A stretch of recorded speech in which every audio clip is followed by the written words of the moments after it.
And also, I saw someone posted, you guys put a tweet of someone saying no one under 30 would vote GOP because of this. But I'm 19, and I think that someone like Hillary has been proven to be corrupt since, my mother's generation or my grandmother's generation, that I think a lot of millennials aren't going to vote for Hillary this time. All right, thanks for the call. Democrats line Susan, Granger, Indiana. Hi, thanks for taking my call. I was watching Jordan go back and forth about the night of the attack. You said this about the video, and then the next morning you said this. This is simplistic, but I'm a mother. My daughter, she hurt her ankle in a volleyball game. We took her. They said, X-ray. Sorry, we do have to go, Susan. Looks like Hillary Clinton coming back in the hearing room. And we're going to be taking your calls and any more breaks and also when this wraps up. But we're going to return here now to the Select Committee on Benghazi.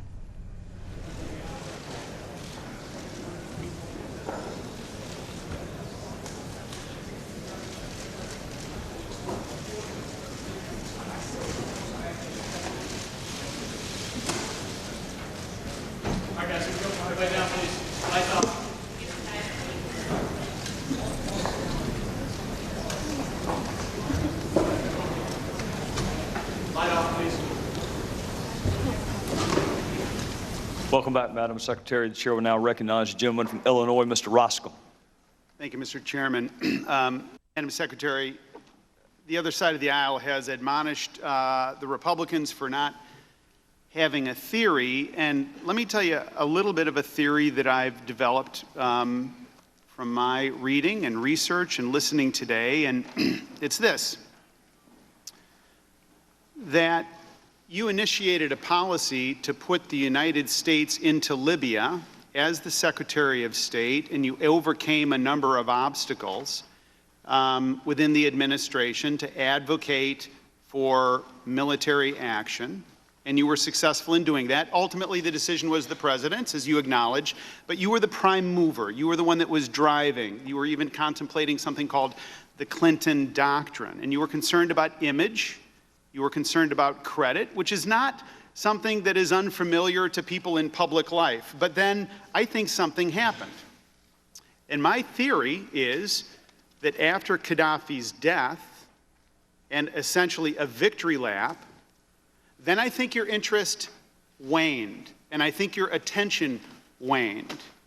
And I think the emails that Mrs. Brooks put forth, you had an answer, and that was, look, I got a lot of information from a lot of different places, but I think you basically gave a victory lap, sort of a mission accomplished quote in October 30th, 2011 in the Washington Post. This is what you said, and this is very declarative. We set into motion a policy that was on the right side of history, on the right side of our values, on the right side of our strategic interests in the region. It has all of the feel of a victory lap, but there was a problem. And the problem, Madam Secretary, was that there were storm clouds that were gathering, and the storm clouds that were gathering was a deteriorating security situation in Benghazi. And you had a lot to lose if Benghazi unraveled. If Libya unraveled, you had a lot to lose. Based on the victory lap, based on the Sunday shows, based on the favorable accolades that were coming, if it went the wrong direction, it would be on you. And if it was stable and it was the right direction, you were the beneficiary of that. So the question is, how is it possible that these urgent requests that came in, how did they not break through to the very upper levels of your inner circle, people who are here today, people who served you? How did those requests from two ambassadors, Ambassador Kretz and Ambassador Stevens, that came in on these dates, June 7th, July 19th, August 2nd, and March 28th, all of 2012, how is it possible that those didn't break through? You've told us that that wasn't your job, basically. You said, I'm not responsible, but here's my theory. I think that this is what was going on. That to admit a need for more security was to admit that there was a deteriorating situation. And to admit a deteriorating situation didn't fit your narrative of a successful foreign policy. Where did I get that wrong? Congressman. Look, we knew that Libya's transition from the brutal dictatorship of Gaddafi, which basically destroyed or undermined every institution in the country, would be challenging, and we planned accordingly. We worked closely with the Libyan people, with our allies in Europe, with partners in the region, to make sure that we tried to get positioned to help the Libyan people. And yes, the volatile security environment in Libya complicated our efforts, but we absolutely, and I will speak for myself, I absolutely did not forget about Libya after Gaddafi fell. We worked closely with the interim government, and we offered a wide range of technical assistance. We were very much involved in helping them provide their first parliamentary elections. That was quite an accomplishment. A lot of other countries that were post-conflict did not have anything like the positive elections Libya did. In July of 2012, the transitional government handed over power to a new General National Congress in August. We were doing everything we could think of to help Libya succeed. We tried to bolster the effectiveness of the interim government. We worked very hard to get rid of the chemical weapons, coordinating with the transition Libyan authorities, with the UN and others. And by February of 2014, we had assisted in destroying the last of Gaddafi's chemical weapons. We were combating the spread of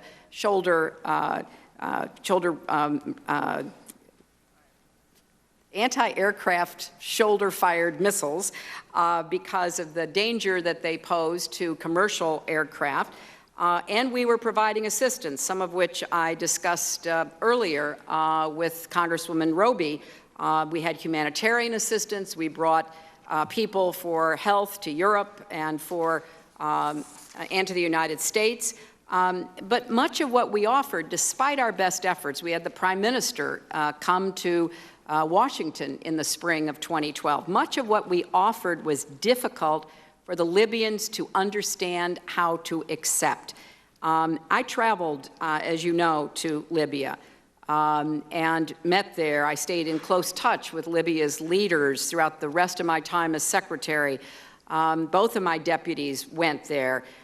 We talked with the Libyan leadership frequently by phone from Washington and communicated regularly, as I have said, with our team based in Tripoli. And all of this was focused on trying to help stand up a new interim government. And we were making progress on demilitarization, demobilization, trying to reintegrate militia fighters into something resembling a security force, and on securing loose weapons. I think it's important to recognize, and of course I was ultimately responsible for security. I took responsibility for what happened in Benghazi. What does that mean when you say I took responsibility? When Mr. Westmoreland asked you that question, you said, what, contracting and so forth? So when you say you were responsible for something, Madam Secretary, what does that mean? If you're responsible, what action would you have done differently? What do you own as a result of this? So far I've heard, since we've been together today, I've heard one dismissive thing after another. It was this group, it was that group, I wasn't served by this, I wasn't served by that. What did you do? What do you own? Well, I was just telling you some of the many related issues I was working on to try to help the Libyan people What's your responsibility to Benghazi? That's my question. Well, my responsibility was to be briefed and to discuss with the security experts and the policy experts whether we would have a post in Benghazi, whether we would continue it, whether we would make it permanent. And as I've said repeatedly throughout the day, no one ever recommended closing the post in Benghazi. No one recommended closing, but you had two ambassadors that made several requests, and here's basically what happened to their requests. They were torn up. Well, that's just not true, Congressman. I know Madam Secretary, they didn't get through. It didn't help them. Were those responded to? Is that your testimony today? Many were responded to. There were affirmative responses to a number of requests for additional security. And you laid this on Chris Stevens, didn't you? Both, because you said earlier he knows where to pull the levers. So aren't you implying that it's his responsibility to figure out how he's supposed to be secure because Chris Stevens knows how to pull the levers? Is that your testimony? Ambassadors are the ones who pass on security recommendations and requests. That's true throughout the world. And when he does, and they too rely on their security professionals. What's his remedy if they're not responded to? What's his remedy if it's no? As I testified earlier, he was in regular email contact with some of my closest advisors. So hit resend, is that it? He was in regular email contact and cable contact with a number of cables didn't get through. You created an environment, Madam Secretary, where the cables couldn't get through. Now, well, that is inaccurate. Cables, as we have testified, and as they didn't get through to you. They didn't break into your inner circle. That was your testimony earlier. You can't have it both ways. You can't say all this information came into me and I was able to process it, and yet it all stops at the security professionals. Well, that's not what Congressman, that's not what I was saying. I think we've tried to clarify that, millions of cables come in. They're processed and sent to the appropriate offices and personnel. With respect to specifics. They didn't get through. They didn't make any difference. They couldn't break into the inner circle of decision-making. Now, let me draw your attention in closing to testimony that you gave before the House Foreign Affairs Committee in January 2013. And you said some wonderful things about Ambassador Stevens, similar to what you said in your opening statement today. And they were words that were warm and inspirational and reflecting on his bravery. But I think in light of the facts that have come out since your testimony, and I think in light of things that the committee has learned, he's even braver than you acknowledged. In January 2013, this is what you said to Congress. Nobody knew the dangers or the opportunities better than Chris. During the first revolution, then during the transition, a weak Libyan government, marauding militias, even terrorist groups, a bomb exploded in the parking lot of his hotel. He never wavered. He never asked to come home. He never said, let's shut it down, quit, or go somewhere else. Because he understood that it was pivotal for America to be represented in that place at that time. But Secretary Clinton, I think you should have added this. Chris Stevens kept faith with the State Department that I headed, even when we broke faith with him. He accepted my invitation to serve in Benghazi, even though he was denied the security he implored us to give him.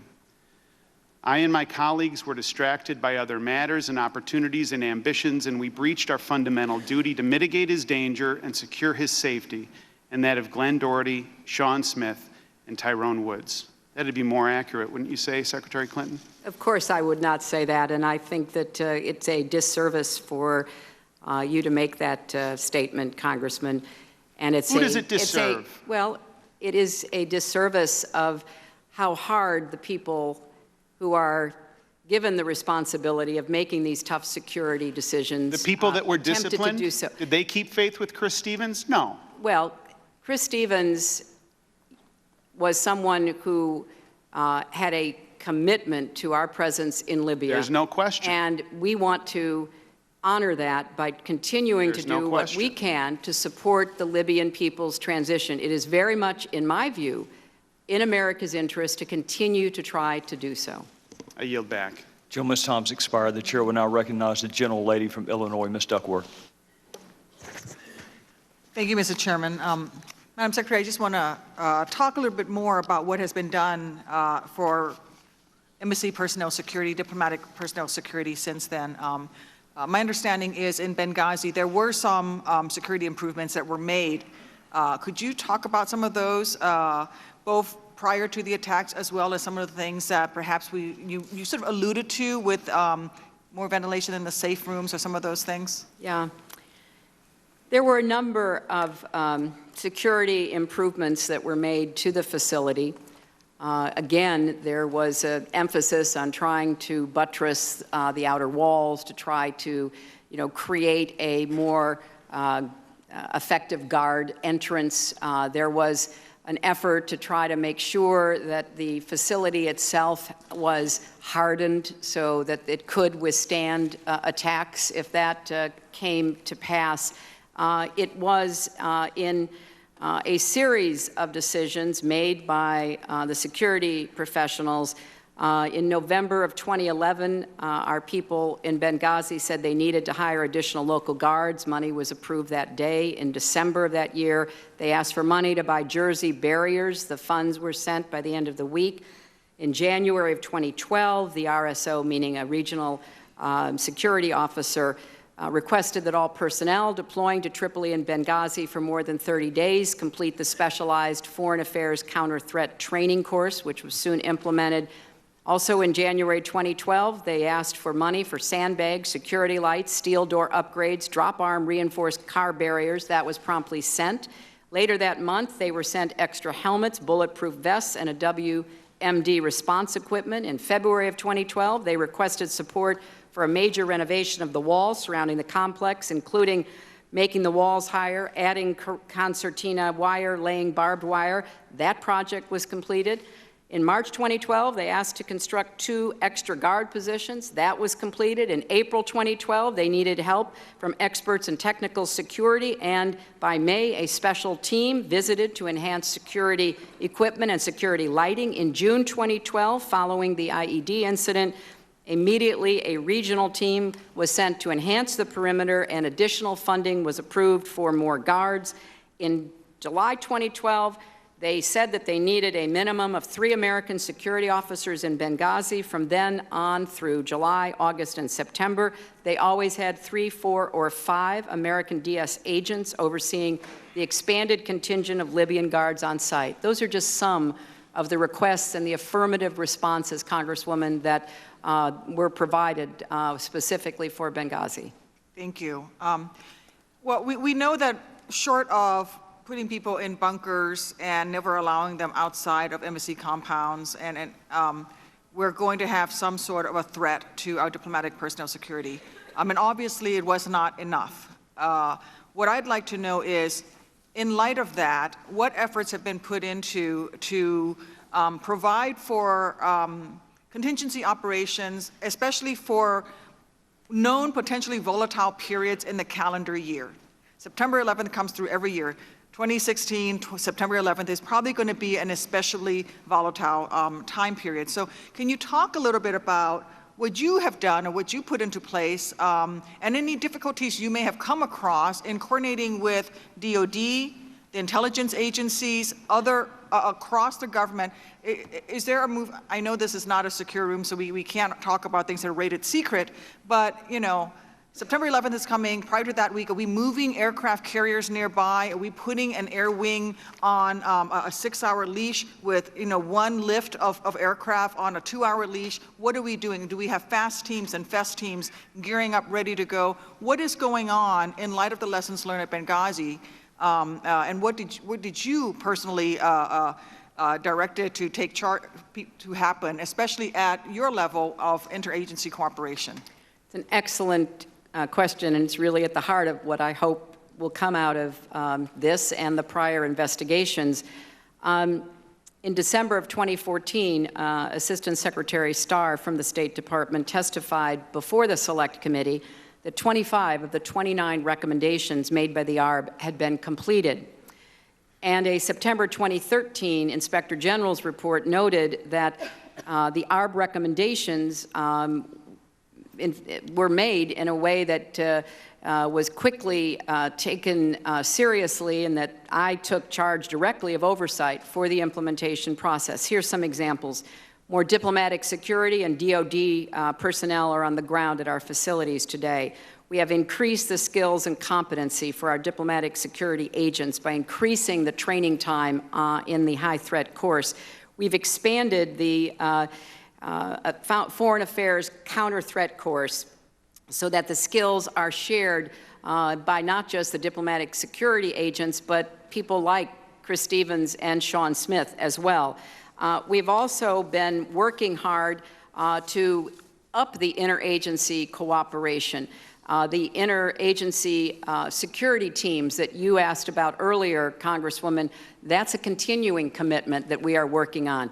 And I know because of this terrible tragedy, DOD is much more focused on what needs to be thought through with respect to planning and reaction.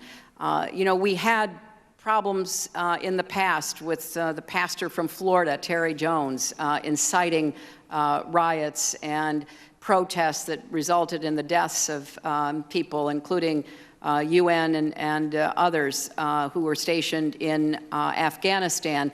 And so we're trying to stay in very close touch between the State Department and DOD. In that case, Secretary Gates actually called him and asked him, please, not to get involved in what he was doing because it was dangerous to our troops and our civilians.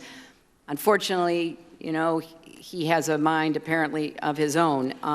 So we are trying to have a closer, coordinated planning and response effort. With respect to your specific questions that are really within the purview of the Department of Defense, like the deployment of certain Navy vessels, air wings, and the like, I think that DOD is trying hard to think about how, particularly in North Africa and the Middle East, they can respond. Because one of the claims that was made that was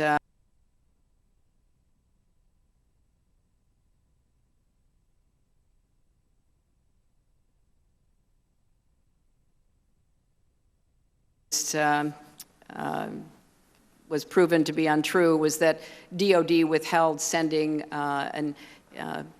air support, and indeed the closest air support that would have been in any way relevant was too far away. So they're trying to think about how they better deploy and station various assets so that they can have a quicker response time.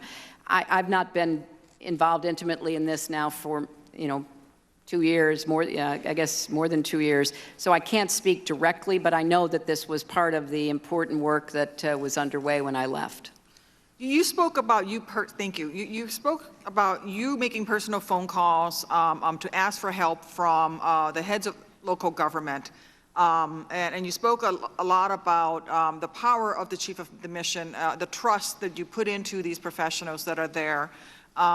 So when an embassy comes under attack, especially after this Benghazi attack, from this time forward, do ambassadors, do they need to call you to ask for help from other agencies of U.S. government, or do they have the ability, if there's a DOD, if there is a CIA or DOD force nearby, a Marine fast team, for example, does the ambassador have to come through security, or do they need to call you to have you call for that? How does that work? No, and there's an example out of the Benghazi attack.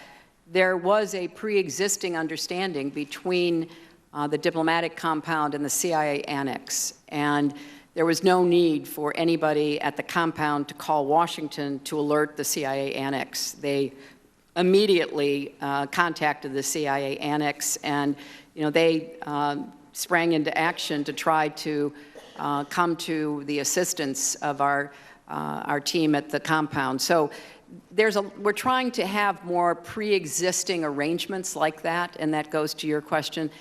If there are assets in the region, how do we plan for contingencies so that they can be immediately triggered and try to respond? I obviously spoke to the White House, I spoke to General Petraeus, I spoke to lots of other people that evening trying to get whatever help we could get. We did get a surveillance plane above the location, but it took some time to get there. It had to be diverted. Drone. I'm sorry, it was an unarmed drone, correct? Yes, it was unarmed. It was on our UAV, UAV. Yeah, UAV, right. So we asked for everything we could get, and everybody immediately tried to provide it. But I think now there's more awareness that maybe we should be doing these scenarios ahead of time to try to figure out what could be done without having to, reinvent it every time. Thank you. I'm out of time, Mr. Chairman. Thank the gentlelady from Illinois. The chair would now recognize the gentlewoman from Indiana.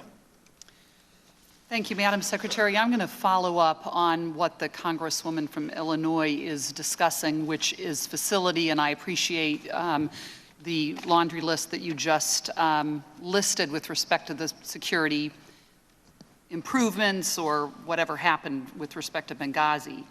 But I have to ask you if you're familiar with the fact that in the wake of the 1998 bombing attacks in Nairobi and Dar es Salaam, Congress passed something referred to as SECA, the Secure Embassy Construction and Counterterrorism Act, which requires the Secretary of State to issue a waiver if, under two conditions, if U.S. government personnel work in separate facilities or if U.S.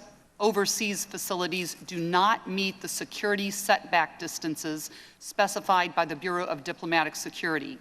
The law specifies that only the Secretary of State may sign these waivers, and that requirement is not to be delegated. Was a waiver issued for the temporary mission in Benghazi and the CIA annex after the temporary mission compound was authorized through December of 2012? And did you sign that waiver, Madam Secretary? I think that the CIA annex I had no responsibility for, so I cannot speak to what the decisions were with respect to the CIA annex. That is something that I know other committees. But you acknowledge you were responsible for the temporary mission compound. Yes, of course, but you put them together. I just wanted to clarify that I had no responsibility for the CIA annex, obviously. The compound in Benghazi was neither an embassy nor a consulate. Those are the only two facilities for which we would obtain a formal diplomatic notification. And those were the only kinds of facilities that we would have sought waivers for at the time, because we were trying to, as has been testified to earlier, understand whether we were going to have a permanent mission or not. That means you have to survey available facilities, try to find a secure facility, and the standards that are set by the Interagency Overseas Security Policy Board are the goals we try to drive for. But it is very difficult, if not impossible, to do that in the immediate aftermath of a conflict situation. The temporary mission in Benghazi was set up to try to find out what was going on in the area, to work with the CIA where appropriate, and to make a decision as to whether there would be a permanent facility. So we could not have met the goals under the Overseas Security Policy Board, nor could we have issued a waiver, because we had to set up operations in order to make the assessments as to whether or not we would have a permanent mission, whether that mission would remain open. And we made extensive and constant improvements to the physical security, some of which I mentioned before. Madam Secretary, thank you. So it is obvious that a waiver was not signed, and you've given a defense as to why a waiver was not signed, and it was temporary because it was made up.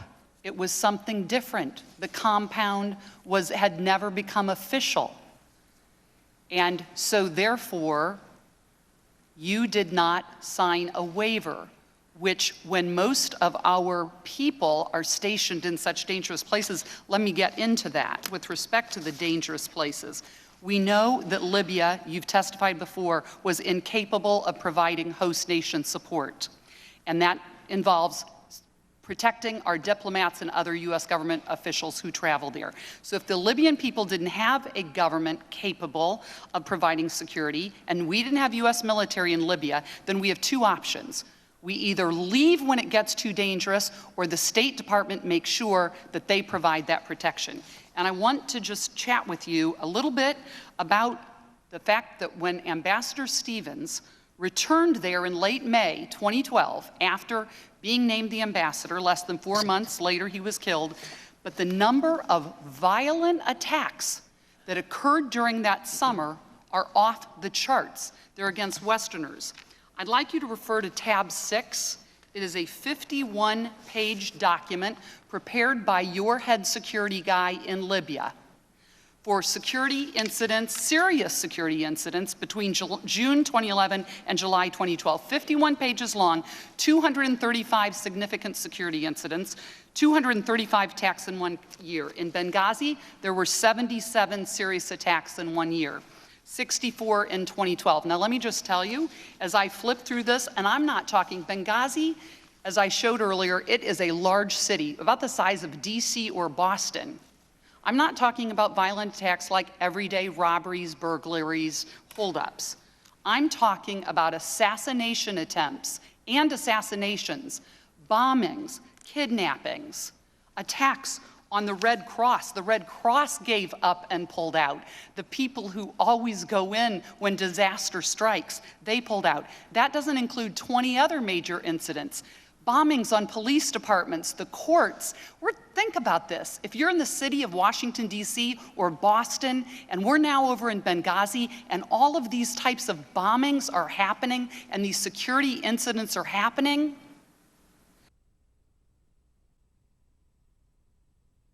down Benghazi, and I understand and appreciate that you deferred to him, but you also, Madam Secretary, we have no record of you ever talking to him, that you never talked to him personally after May of 2012 when you swore him in as our ambassador. Am I wrong? Did you ever talk to Ambassador Stevens when all of this was going on in the hotbed of Libya? Well, that is a yes or no question, Madam Secretary. I'm sorry. Did you ever personally speak to Ambassador Stevens after? We don't know the answer. Did you ever personally speak to him after you swore him in May? Yes or no, please? Yes, I believe I did. But and when was that? I don't recall, and I want to clarify for the record that this document is about all of Libya, not just Benghazi. Absolutely. I don't want anybody to 77 are misled. about Benghazi. And, you know, Congresswoman, look, I appreciate, and I really do, the passion and the intensity of your feelings about this. We have diplomatic facilities in war zones. We have ambassadors that we send to places that have been bombed and attacked all the time. And you're their boss. Is that you're right. correct? You're right, I am. And you're their leader. Is that correct? And are there ever situations where you call them, where you bring them in, where you are personally caring and concerned and are letting them know that? Are there situations where you recall, and I'd like to know what the conversation was with Ambassador Stevens and what month it was with Ambassador Stevens, because there are no call logs with him. There's nothing from the Ops Center with him that we have found. We have no record that you had any conversations with the ambassador after you swore him in and before he died, and you were his boss. I was the boss of ambassadors in 270 countries. I was the boss of ambassadors in places like Afghanistan, where shortly before I visited one time, the embassy had been under brutal assault by the Taliban for hours. I am very well aware of the dangers that are faced by our diplomats and our development professionals.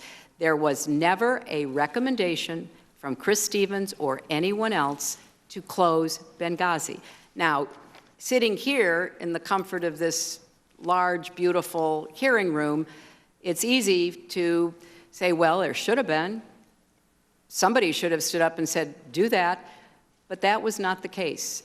And it is a very difficult choice with respect to any of these facilities, given the level of threat and instability that we confront around the world today. And it's deeply, deeply distressing when any of our facilities or our personnel are in danger. And we do and have done the best we can, and I think we can do better, which is why I implemented all of the ARB's recommendations, which we have barely talked about. And But Madam Secretary, those were essential in trying to improve and better position and prepare and respond, and that's what we tried to do. And, I find it, deeply, saddening, because obviously everyone who knew him, everyone who worked with him, including Libyans, as I said at the very beginning, would have given anything to prevent this from happening. Our security professionals usually, in fact, more than 99+% of the time, get it right. and Madam Secretary, if we would have given anything, had you talked to him in July, he would have told you that he had asked to keep the security in Libya that he had. He was told no by your State Department. We didn't give him everything. Thank you. I yield back. The gentlelady's out of time. The witness may answer the question if she'd like to. Well, it's the same answer I've been giving all day. Right. Chris Stevens had an opportunity to reach me directly anytime he thought there was something of importance. The people with whom he worked, the people who were around him and with him, they very well understood the dangers that they were confronting, and they did the best they could under the circumstances, and many of the security requests, as I just detailed, were agreed to, others weren't. Gentlelady from California is recognized. Thank you. Madam Secretary, I want to begin by thanking you for your patience and your endurance during today's hearing. It's been quite a long day. And I also want to begin by apologizing for my Republican colleagues who apparently either want to write your answers for you or testify for you, because I think it fits in better with their outlandish narratives of what happened. And since they insist on criticizing you for not doing anything right, I want to talk to you a little bit more about a line of questioning that we pursued in the first round of questions. I asked you a little bit about what you were doing the night of the attacks in Benghazi, and I want to just continue that a little bit more. Now, you said previously that you had spoken with the White House that evening, with the CIA, the Defense Department, and the State Department. You also spoke directly with people on the ground at the embassy in Tripoli that night at around 7 p.m. And I can tell from the documents that we've seen that you asked to speak with Deputy Chief of Mission in Tripoli. Can you explain the purpose of that call and why you felt that was important? Well, for a number of reasons. They were a source of information. They had their own sources on the ground that they were reaching out to, trying to gather additional insight into what happened, what provoked it, who was behind it. But much more importantly, even than that, they were in a great state of dismay and grief. And I thought it was important to speak with our team in Tripoli directly, so that they knew that we were trying as best we could from so far away to help them and to help their colleagues. We also had pushed to have an additional team of security officers fly from Tripoli, and really the embassy in Tripoli just took that on. They, in fact, probably came up with the idea and put it together and got the plane and sent more help on the way to Benghazi. But it was a very personal conversation between me and those who were in our embassy. This is a place that I'd spent a lot of time and paid a lot of attention to. As I said earlier, we had to evacuate the embassy before, while Gaddafi was still in power. I talked to those people in our embassy family as they were on the ferry going from Tripoli back to Malta. So we tried to, engage with, listen to, and support our teams when they were facing these very difficult circumstances. Now, this committee has interviewed your staff that was with you that evening of the attacks, your Chief of Staff, Cheryl Mills, and your Deputy Chief of Staff, Jake Sullivan. And they explained that you personally participated in a secure video teleconference with senior officials from the intelligence community, the White House, and the Department of Defense. Your Chief of Staff, Cheryl Mills, told the committee that your attendance at the deputies level meeting broke with protocol and surprised other attendees, but that you simply said, quote, "These are our people on the ground.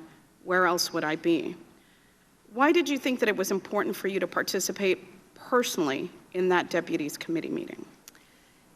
The people who were on that civets were part of the operational decision-making, and I wanted to know firsthand from them what they were trying to do to help us, particularly DOD, also the intelligence community, because at that time, as I recall, the CIA annex had not yet come under attack, and we were trying to get all Americans out of Benghazi. We were trying to provide planes for evacuation. So there was a lot of detail that was being worked out, and I wanted to be as hands-on as I could be to know, number one, what all the other agencies were doing to help us and what we could do to try to assist them in their efforts to get to Benghazi and do whatever was possible.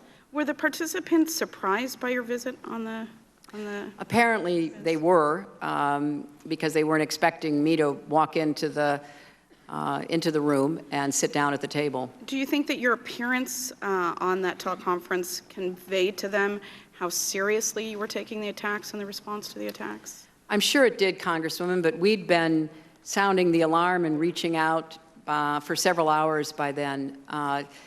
And we were getting a very positive response from everyone. From the Defense Department? Yes, the Defense Department, you know, the CIA, obviously the White House was deeply involved in reaching out and coordinating with us. So we knew people were trying to help. There was never, ever any doubt about that. I just wanted to hear firsthand about their assessments of what they could do. Could anybody get there in time? How were we going to evacuate the Americans? And we were also still unsure of where our ambassador was, which made all of this incredibly difficult for everybody in the State Department. We didn't know where he was. We didn't know whether he was alive, and it was shortly after that in the evening when we found out that he was not. Your Chief of Staff also explained to this committee that you were concerned the night of the attacks not only for the safety of your team in Benghazi, but also about your teams in Tripoli and elsewhere. She said this about you, quote, she was very concerned. She was also very determined that whatever needed to be done was done, and she was worried. She was worried not only about our team on the ground in Benghazi, but worried about our teams that were on the ground in Libya and our teams on the ground in a number of places, given what we had seen unfold in Egypt. Can you explain some of the context of the evening and why you were concerned, not just about what was happening in Benghazi, but the risk that Americans were at elsewhere? Well, that's exactly right. I was quite concerned about Tripoli because we didn't know if there would be coordinated attacks. We were still trying to gather information about who was behind what happened in Benghazi. In the course of the conversations with our team on the ground in Tripoli, began to explore whether they should move from where they were in the place that was operating as our embassy at that time to a more secure location. There were lots of considerations about what to do to keep our team in Tripoli safe. And then, as I've testified earlier, we were very concerned about the impact of the video sparking unrest, attacks, violence in a wide swath of countries. It turned out that that was well-founded concern as we saw the attacks and protests across the region all the way to India and Indonesia. So there was a lot of effort being put into not only doing the immediate tasks before us in Benghazi and doing whatever we needed to do to keep our people in Tripoli safe, but beginning to talk through and prepare for what might happen elsewhere. I want to switch line of questioning for just a second. I've got a couple minutes left. Following the attacks on Benghazi, but before the Accountability Review Board completed its work, you did a number of things to evaluate and improve security at overseas posts. And this is even before the ARB had finished its investigation and issued its finding and recommendations. I know you've mentioned them multiple times today, but Some of my colleagues appear to have amnesia about what you really accomplished. So can you tell me about some of the steps that you took to implement in the State Department even before the ARB completed its work? Well, although the ARB had not completed its own investigation, clearly in the aftermath of Benghazi, we were doing our own evaluation of what had happened, what we knew about the circumstances, and what we needed to do to try to get ahead of any other potential problems.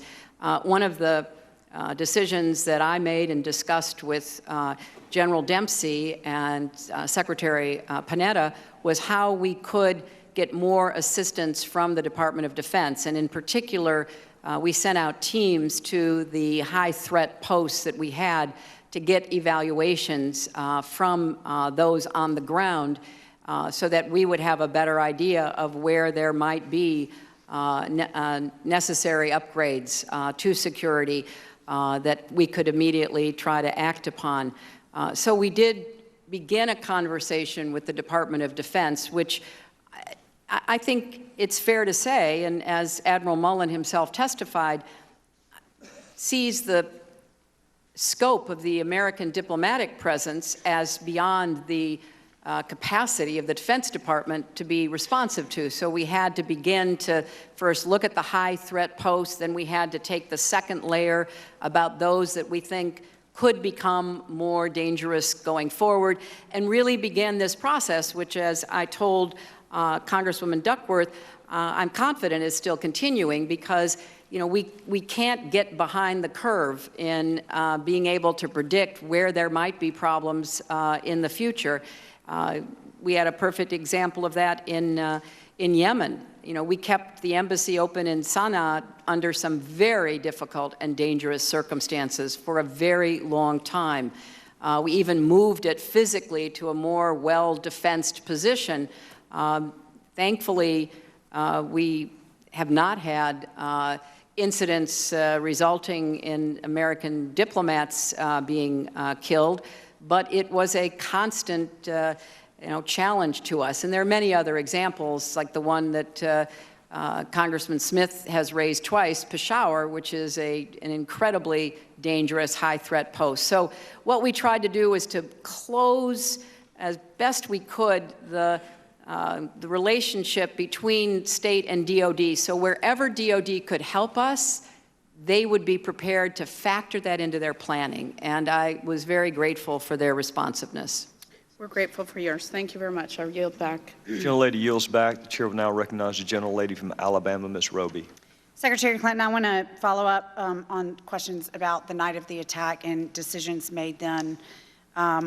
You wrote in your book, Hard Choices, that you were directing the State Department response the night of September 11th, 2012, but you also stated that you left your office on the night of the attacks and went to your home in Northwest Washington because you said you knew the next few days were going to be taxing and the department was going to be looking to you. I want to talk about a few things. Do you have a SCIF in your home? Yes, I did. Okay, and who else was at your home? Were you alone? I was alone, yes. The whole night? Well, yes, the whole night. I don't know why that's funny. I mean, did you have any in-person briefings? I don't find it funny at all. I'm sorry, a little note of levity at 7:15. Well, I mean, the reason I say it's not funny is because it went well into the night when our folks on the ground were still in danger. So I don't think it's funny to ask you if you were alone the whole night. Congresswoman, you asked if I had a SCIF. I had secure phones. I had other equipment that kept me in touch with the State Department at all times. I did not sleep all night. I was very much focused on what we were doing. Okay, who was at your office when you left? Was Cheryl Mills, your chief of staff, still at the office when you left? I don't remember. I know that a lot of my staff were I'm going to there. go through and name them. We'll see if you remember. Jake Sullivan, was he still there? Well, yes, they were all there when I left. They were all there. Okay, Victoria Newland was there when you left? When I left, everyone was there. Philippe Ranes was there? I can give you a blanket answer. When I left, Well, no, I'm going to ask specifics. Was Patrick Kennedy there? I'm sure he was. Was Philip Reines there? I don't know. I don't know whether What he about was Stephen Mall? I'm sure that the core team at the State Department was still there. Beth Jones? I'm sure she was. And Bill Burns and Thomas Nides? I have no specific recollection of any of the names you've given me, because when I left, I knew I would stay in touch, and I do not know how long anybody else stayed at the State Department. What time did you learn that Sean Smith had died? That was earlier in the evening. So that was before you left? Yes. Okay, and then what about Ambassador Stevens? Was that before? It was before I left. Okay, and then what about his confirmation of his death, before or after you left? We knew that, yes. Okay, and what about the recovery of his body? Was that before or after you left? We got word that we had a sighting of... Confirmation. Well, I'm trying to tell you what we knew and how we found out, because it was something that we were trying to determine, and we had mixed signals about what we learned, and it was our understanding, and certainly by the time I left, that he was most likely not alive, but I'm not sure exactly when we were able to confirm that, because it depended upon getting firsthand information from a Libyan contact. Where were you when you learned of the second attack? Were you at home or at the I was house? at home. And did you go back to the State Department when you learned about the second attack, or did you stay home? I stayed home. I went to the State Department early in the morning. The CIA annex attack, as I recall, was late in the evening, early the next morning, by our time, around 5 a.m. or so in Benghazi. Did you meet with the president that night? I talked with the president. I did not meet with him. How many times did you talk to the president? I talked to the president that evening. That was the only time I talked with him on the 11th, and then I went over to the White House the next morning. So once. And do you recall what time you spoke to the president? You said that evening. Do you recall more specifically what time? I think it was late in the evening. I don't know exactly when. What did you discuss? I'm sorry, what? What specifically did you discuss with the president? Well, I don't usually talk about my discussions with the president, but I can tell you we talked about what had happened during the day. I thanked him for his very strong support, because he made it absolutely clear that everyone was supposed to be doing all they could, particularly DOD, to assist us wherever possible. I'm sure I thanked him for that. What did he say to you? Again, I don't talk about the conversations I have with the president. We talked about the events of the day and his determination to do everything he could to try to help our people in Benghazi. Did you meet with Secretary Panetta? No, I did not. Did you speak to Secretary Panetta? The next day. Not on the 11th? No. Okay. Did you talk with General Dempsey?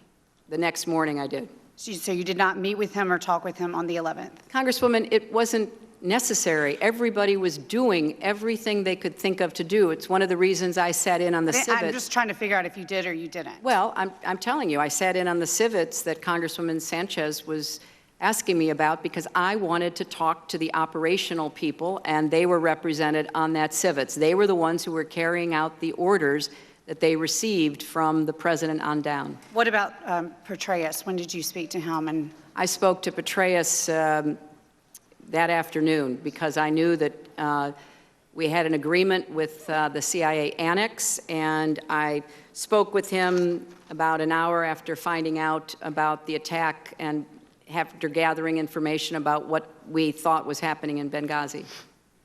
did you, your surviving agents were evacuated to Tripoli the morning of the 12th.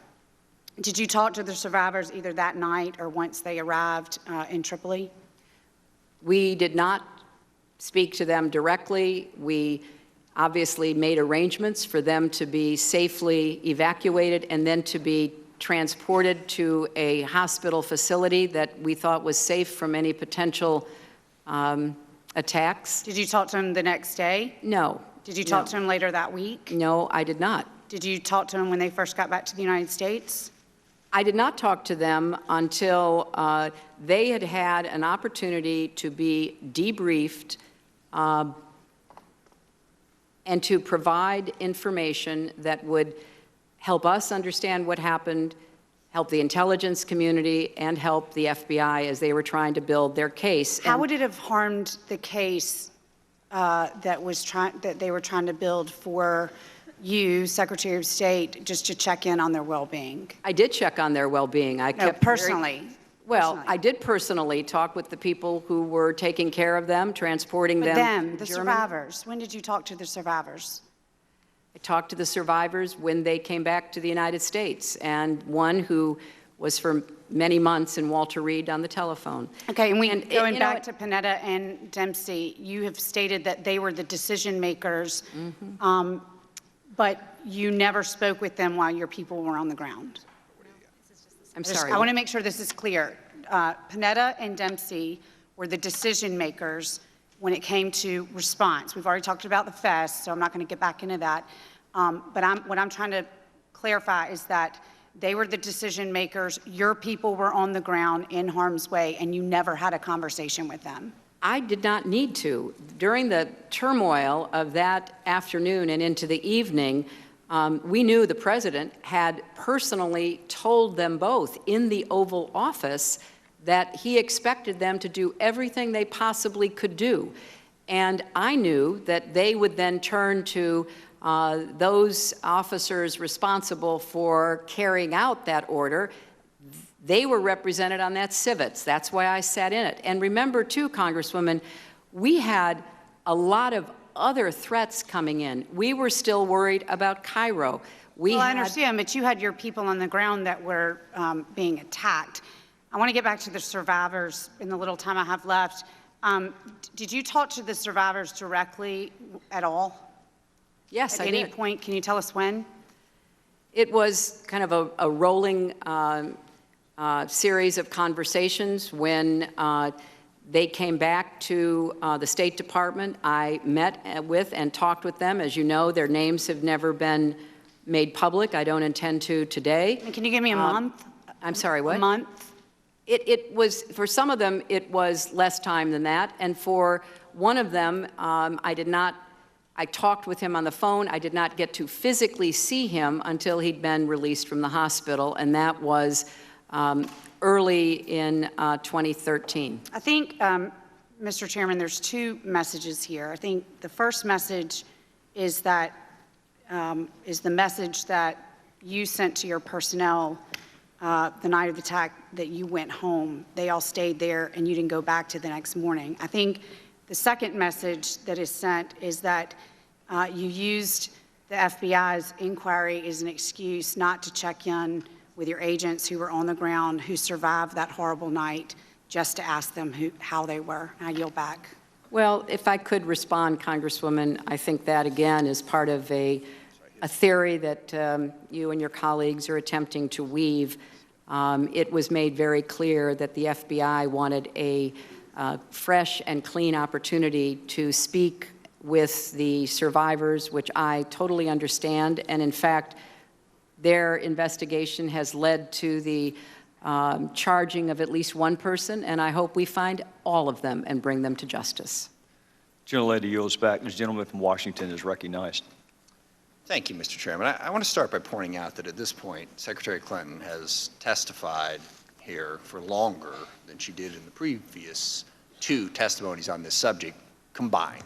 We've been here now for 9.5 hours, and the questions are increasingly badgering. I would even go on to say increasingly vicious. And again, we're hoping to elicit information that will help us, learn what happened and learn how to prevent future attacks. And it seems to me that really what the majority is doing, that they simply wish to wear you down and, hopefully get you to say something that they can then later use. And I don't see the utility of that. when the chairman returns, I'd be curious as to if we just plan on going all night, continuing to badger the witness, or if there is in fact an end point to this, because I don't think it's fair to the witness to have to sit there for that long and go over intimate details. I mean, I guess we learned whether or not you had a fax machine, so I guess that was useful. But did you talk to this person? Did you talk to that person? Was this person there? Was the other person there? And let me just say, I'm very impressed by the number of answers you have and by the memory you have of all the details of this event. But I hope we will consider how much longer we're going to continue to do this. And as to the last line of questioning, I mean, to imply that you didn't care about your personnel, how many countries, how many different embassies, different consulates did you visit during your time as Secretary of State? Roughly. I know you don't know that off the top of your head. Well, at least 112, and I think more than that because I sometimes visited the embassy itself plus a consulate in a country that I was in. And can you give us a flavor? I know you went at one point to the Eastern Democratic Republic of the Congo because I have an interest in that area, which is a very dangerous place to be. Can you give us a flavor for some of the places where you visited your personnel?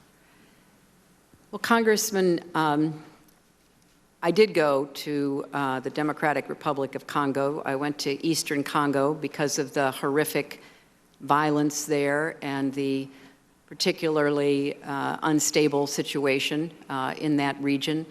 I obviously went to Yemen, and I have made many trips to Afghanistan and Pakistan and had the opportunity to visit our diplomats and our development experts in dangerous places.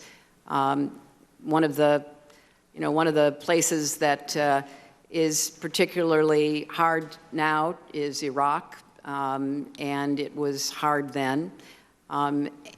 Egypt during the revolution was very challenging, and there I came under giant protests against the United States, against me personally.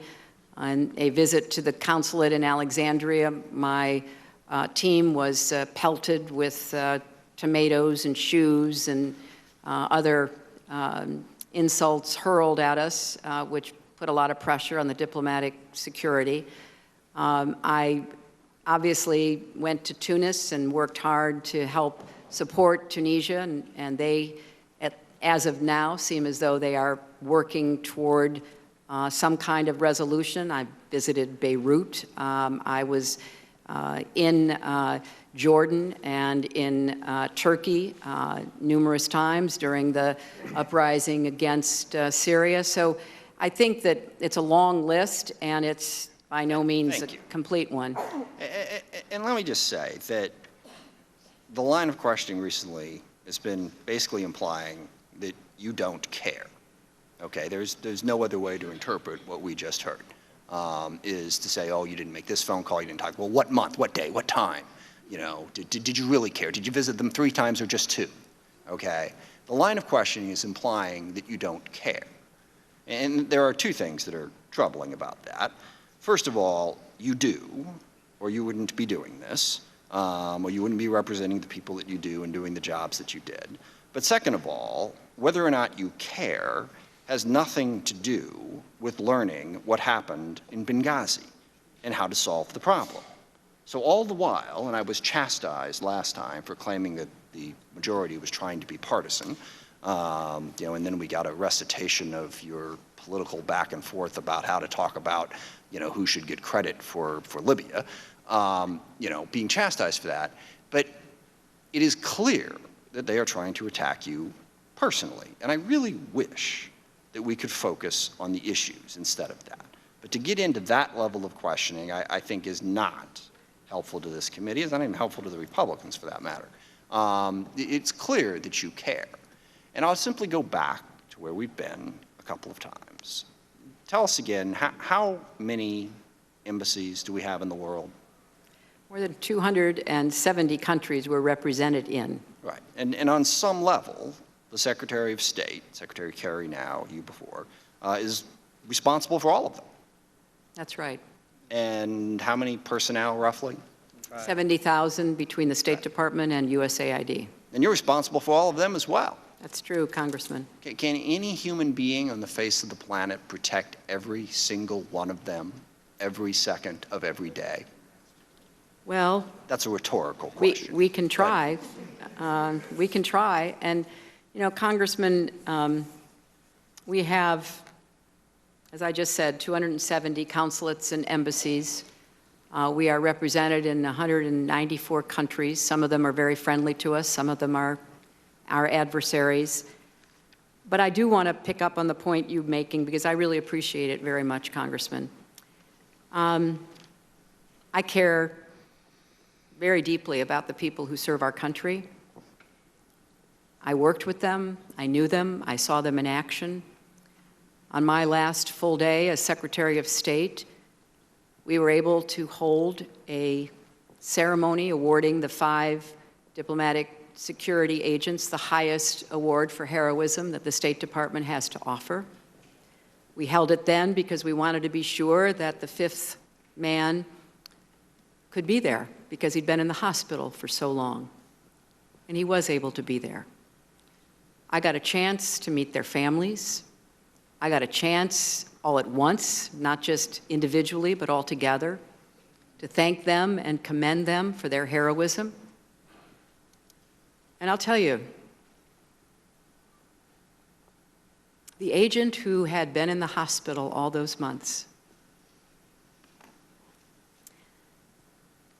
as I was leaving, he called me over.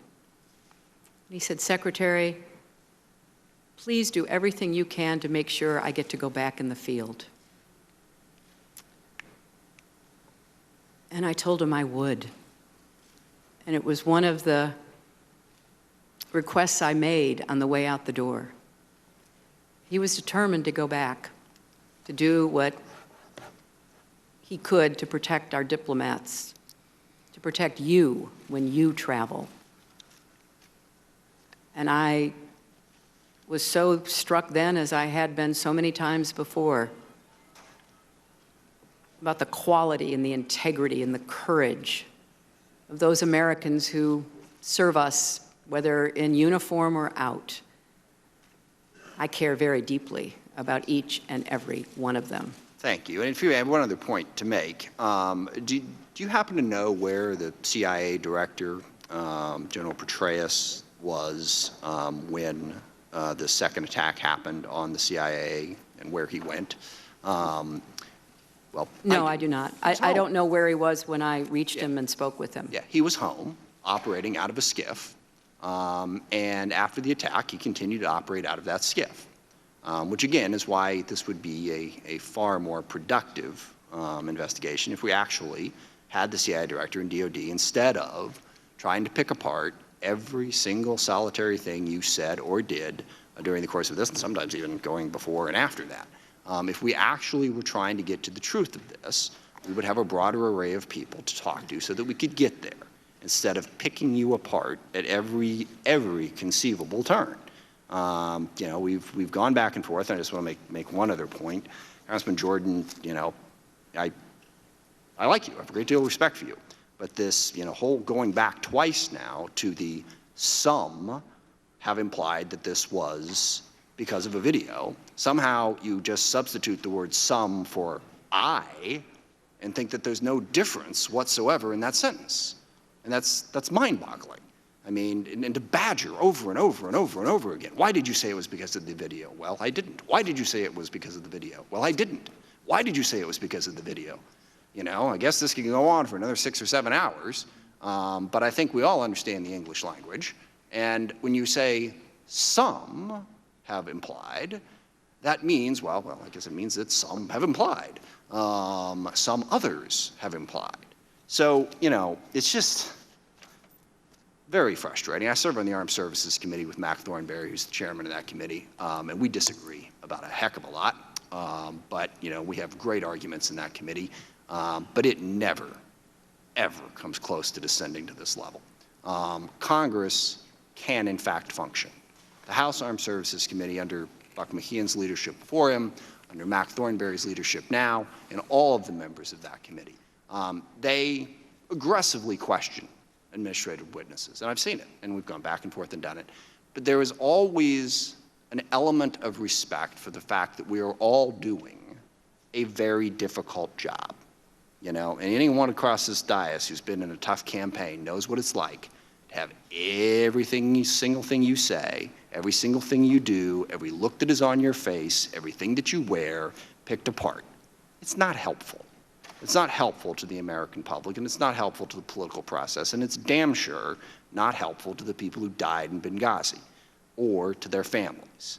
So I hope we can do better, and I hope that we can be done with the repetitive badgering after 9.5 hours.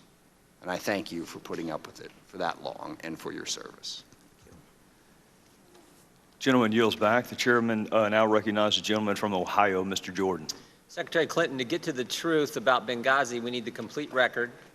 Your emails are part of the record, and we believe the record might be incomplete, in part because your version of events surrounding your email situation keeps changing. Last month, on September 20th, you said, quote, "I'm being as transparent as possible, more transparent than anybody else ever has been." You didn't say more transparent than anybody. You said more transparent than anybody else ever. Now, my definition of transparency includes being honest and straightforward, and being honest and straightforward right from the start, right from the get-go. So let's look at a few things that you said here in the last few months. On March 10th, you said this. You provided all work-related emails erring on the side of anything that might be a federal record. In September, you revised that statement, and you said Mr. Blumenthal had some emails that you didn't. Of course, the revised statement was after we interviewed Mr. Blumenthal about Benghazi and found out that we didn't receive from you and the State Department the same information we received from him. In March, you said it was your practice to email government officials on their .gov accounts. Number of assets in the United States, in Europe, on alert, but we were advised that you didn't care about your people. That's not right.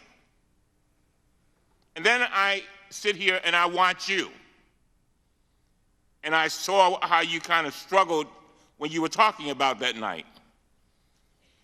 And I just, for one, want to thank you, and I appreciate what you've done. It has not been easy. You're right. It's easy to sit up here under these lights and Monday morning quarterbacking about what could have been, what should have done. You have laid it out. I think you have said this has not been done perfectly. You wish you could do it another way. And then the statement that you made a few minutes ago when you said, you know, I have given more thought to this than all of you combined. So I don't know what we want from you. Do we want to badge you over and over again until you get tired, until we do get the gotcha moment that he's talking about? We're better than that. We are so much better. We're a better country. And we're better than using taxpayer dollars to try to destroy a campaign. That's not what America is all about. So you can comment if you like. I just had to get that off my chest. Madam Secretary.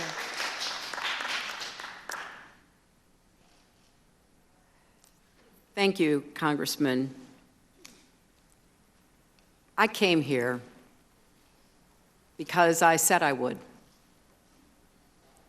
And I've done everything I know to do, as have the people with whom I worked, to try to answer your questions. I cannot do any more than that. The answers have changed not at all since I appeared 2 years ago before the House and the Senate. And I recognize that there are many currents at work in this committee. But I can only hope that the statesmanship overcomes the partisanship. At some point, we have to do this. It is deeply unfortunate that something as serious as what happened in Benghazi could ever be used for partisan political purposes. And I'm hoping that we can move forward together. We can start working together. We can start listening to each other. And I appreciate greatly what you said, Ranking Member Cummings. Thank you very much. Madam Secretary, before we go to Mr. Pompeo, Mr. Schiff from California made reference to a phone call that I received from Speaker Boehner, which is correct, I did. And Speaker Boehner never mentioned your name in the phone call. And then my friend from California suggested that maybe I wished I had not received that phone call. And I'd like to assure him that he could not be further from the truth. Learning about the 4 people, 2 of whom you worked with, and all 4 of whom we count as fellow Americans, is worth whatever amount of political badgering that may come my way. I have seen the personification of courage and public service. So Adam, the answer to your question is no, I don't regret it. I'm a better person for having learned more about the 4 people that we lost in Benghazi, and that's why we signed up for it. And with that, I'll go to Mr. Pompeo. Thank you, Mr. Chairman. Mr. Schiff, you also suggested that you had to be in the room with the Speaker. You're right, he was originally against the formation of this committee, but you don't have to guess as to why he formed it. He made it clear when he announced this committee. It was because the State Department turned over information in a FOIA request that had not been turned over to the previous committees. He was concerned about that, and he realized that the State Department and other government agencies may well not have provided those other committees the information they needed to complete their tasks, so you don't need to speculate. One more administrative item. Mr. Westmoreland said that there was a meeting between your counsel, Ms. Mills, and State Department regarding your emails. He said the meeting was in August. It was actually in July. It was a little bit earlier, and I just wanted to make sure that the record reflected that. Secretary Clinton, I have a few questions to ask you. We've saved them for the end of the day because it may be that you can't provide answers to me to these questions in an open setting. So it's been a long day. I wanted to give you that heads up. These are questions that I would like to get answered, but it may be that an open hearing is not a place which you'll be permitted to provide those answers because of the nature of the answers you'll provide. These are yes or no questions. Were you aware, or are you aware, of any efforts by the U.S. government in Libya to provide any weapons, either directly or indirectly, or through a cutout, to any Libyan rebels or militias or opposition to Gaddafi's forces? That was a very long question, and I think the answer is no. Were you aware, or are you aware, of any U.S. efforts by the U.S. government in Libya to provide any weapons, directly or indirectly, or through a cutout, to any Syrian rebels or militias or opposition to Syrian forces? No. Were you aware, are you aware of any efforts by the U.S. government in Libya to facilitate or support the provision of weapons to any opposition of Gaddafi's forces, Libyan rebels, or militias through a third party or country? No. Did you ever consider the idea of using private security experts to arm the opposition? Using private security? Yes, ma'am. I'll ask the question again. Did you ever at any time consider the idea of using private security experts to arm the opposition in Libya? Not seriously, no. What does not seriously mean, ma'am? Well, I think you're referring to a reference in one of Sid Blumenthal's emails. No, ma'am, I'm referring to a reference in your email. Well, the answer is no. Ma'am, I'll read you the email. It says, FYI, this is to Mr. Sullivan seated behind you. It says, FYI, the idea of using private security experts to arm the opposition should be considered. Were you just not serious? It was not considered seriously. But you thought about it. You thought it might be both appropriate and lawful when you sent that note to Mr. Sullivan. Well, I'm open to ideas, but that doesn't mean that they're either considered seriously or acted upon. Were there any further emails or discussion with respect to that issue of potentially arming private expert or having private experts arm the Libyans? Not that I'm aware of. Another series of yes or no questions, Madam Secretary. Did you ask the Department of Defense how you were going to get your people out the evening that the incident occurred? That was one of the matters that was discussed with the Department of Defense, yes. And did you ask about what assets were positioned in place that they might be able to help? Of course, that was part of the conversation from the very beginning. Did you ask about how long it might take them to arrive either in Tripoli or Benghazi? Yes, we did. You earlier said today, a couple hours back, that there were no military resources that could have arrived in Benghazi in a reasonable time. That's your testimony from today. What was a reasonable time?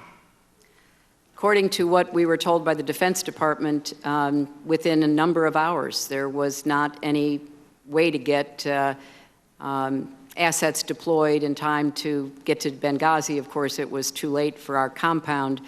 And the idea of evacuating from the CIA annex was seriously addressed before the attack, but then obviously implemented after. Yes, ma'am. But when the initial attack occurred, you had no idea how long the incidents would continue, did you? It was over within an hour. Yes, ma'am. There was a subsequent attack and could have been a third and a fourth. So when the initial attack occurred, did you have any idea what the magnitude and the duration of the events of that night would be?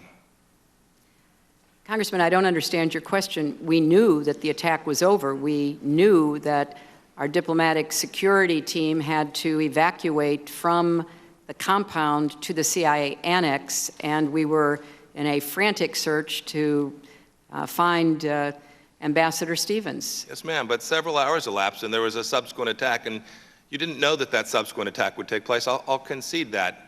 My question is, why was heaven and earth not moved at the initial sound of the guns, maybe even putting tankers in the air from McConnell Air Force Base in Kansas?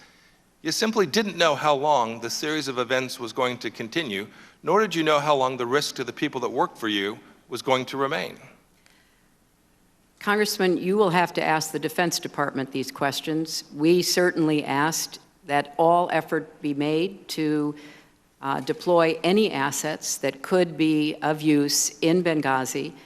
I know that they put a number of assets in the United States, in Europe, on alert, but we were advised that it would take a number of hours to get there, and with respect to the CIA annex, you should talk with the intelligence community about that. Yes, ma'am, we will do that, and in some cases we have asked those questions. You talked earlier about Mr. Katala, who is sitting in a prison cell not too far from where you and I are sitting here this evening. I too share your view that I'm glad that we've pulled one of the terrorists who was involved in the murder of U.S. government people on that night.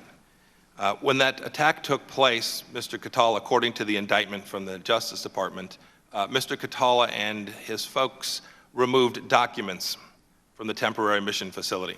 Were you aware of that? Yes, we later became aware that documents had been removed, but there was no classified documents at Benghazi. And how do you know that? We know it through our own investigation about what documents were at Benghazi, and there were no classified materials to the best of our information. Yes, ma'am. Do you know if there was sensitive information?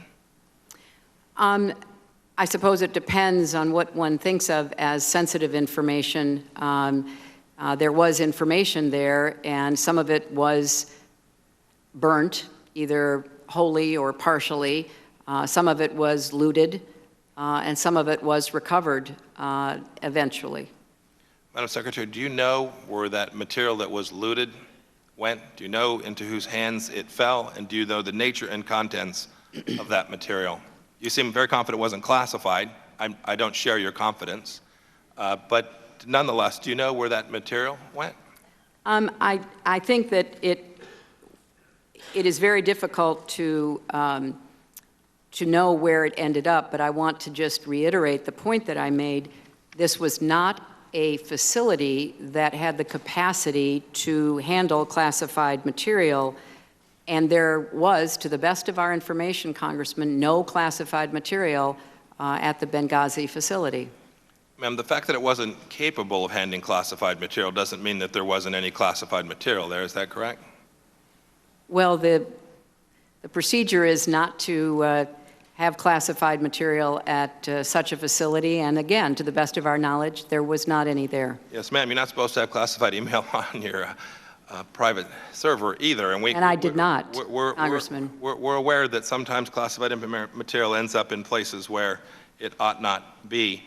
I want to go back to your statement that you said you didn't ever seriously consider arming private security experts. Tell me why you ever considered it at all. We considered a whole range of issues. We knew that the insurgents fighting Gaddafi needed support, and what they were provided was air support facilitated by the United States. The United States did not provide any private contractors to assist them. There was an email that was from Mr. Blumenthal and an email before that also discussing the same situation. Do you know who Mark Turi is? No, I don't recall that I know who that is. He was a private trafficker in weapons. He was working with Mr. Stevens and attempting to develop an authorization with the State Department so that he could, in fact, deliver those weapons into Libya. Does any of that ring a bell to you? No, it does not. So you never saw the email that was from Mr. Stevens to, I think it went to Mr. Sullivan, where he says to Mr. Turi, this is Mr. Stevens now, says to Mr. Turi, thank you for this information. It's information about his attempt to get authority to ship arms into Libya. He says, thank you for this information. I'll keep it in mind and share it with my colleagues in Washington. Regards, Chris. Or actually, regards, Chris Stevens. I don't know anything about that specifically. I do know that you're referring to a document, and if you are, could you tell us what tab it's at? Yes, ma'am. I'm not certain it's in there as a tab, but I'm happy to provide it to you. Mr. Chairman, well, it's a little difficult to answer questions about documents we don't have, but I can answer you. Whatever was considered, either out of politeness or out of interest, there was not any action taken so far as I know.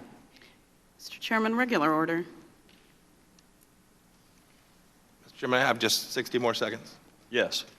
Mr. Chairman, the last Republican questioner went over by 4 minutes, and given that we're allowed 10 minutes of questioning each, and the late hour and the fact that we're a minute beyond testimony already, I think that it's appropriate to ask for regular order and that questioning be closed for this particular member of the panel. The gentleman is recognized for 60 seconds. Thank you, Mr. Chairman. I'm going to come back to one issue we talked about a couple hours back about accountability. You said that you didn't have the authority, lawful authority, to terminate any employees. Is that correct?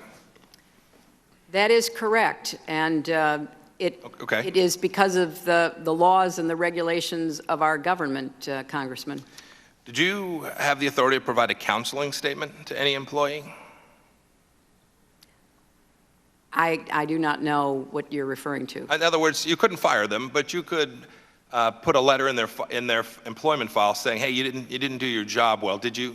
Well, I think it was pretty well known that the ARB did not think they did their job. Yes, and the ARB specifically said, and some of this has been declassified, as you know, about personnel matters, that they could not find breach of duty, but they were as firm in saying that there were failures in the performance of the people that they named. I'll just ask Chairman, regular order. Just 2 yes or no questions. 60 seconds has already elapsed. I believe the chairman granted I'll wait for the next round. 60 additional seconds. Mr. Chairman, just before my time starts, he just said something that I just want to make sure we're clear. He just said he's going to wait for his next round. I thought we were kind of closing down here. Parliamentary inquiry. How late are we going tonight?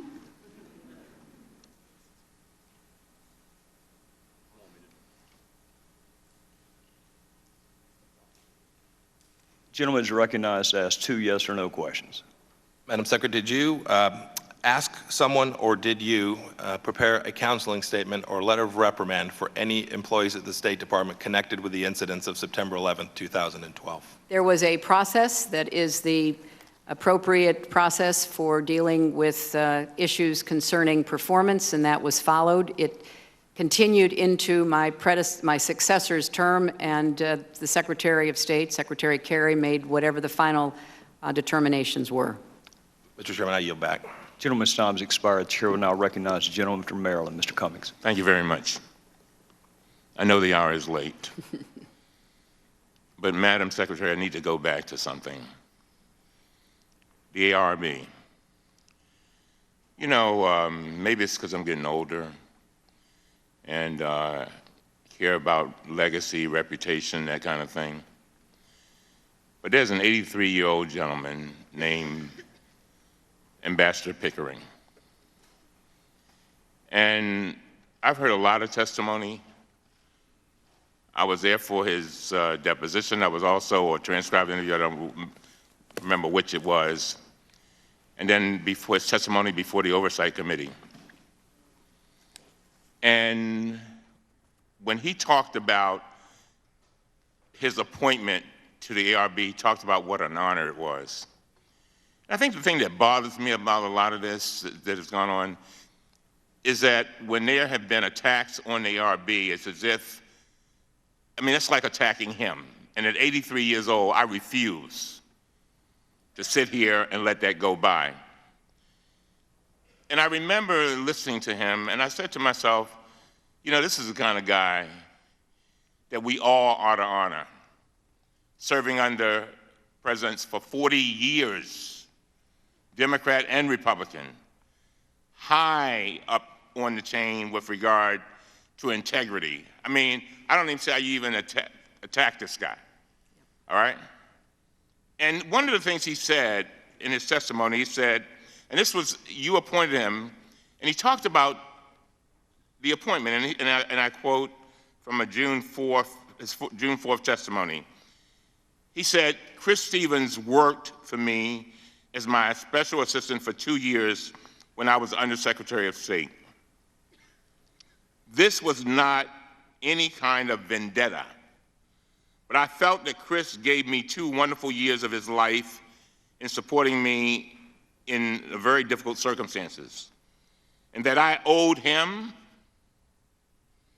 his family, and the families of the other people who died the best possible report we could put together. Yes. And he went on and said some other things that were so powerful.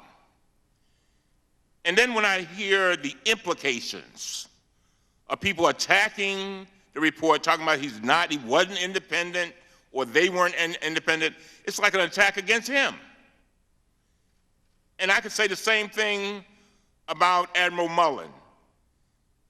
And I just want you to tell us about why you picked the folk that you picked. And by the way, it's done by law. I mean, that's what you're supposed to do. The law says you're supposed to pick these people. That's right. And so why don't you tell us how you picked them? Were you looking for yes people? I mean, what were you looking for? Well, Congressman, I greatly appreciate your strong words of commendation on behalf of both Ambassador Pickering and Admiral Mullen. You're right, the statute is very clear. The Secretary of State picks 4 of the 5 members of the Accountability Review Board.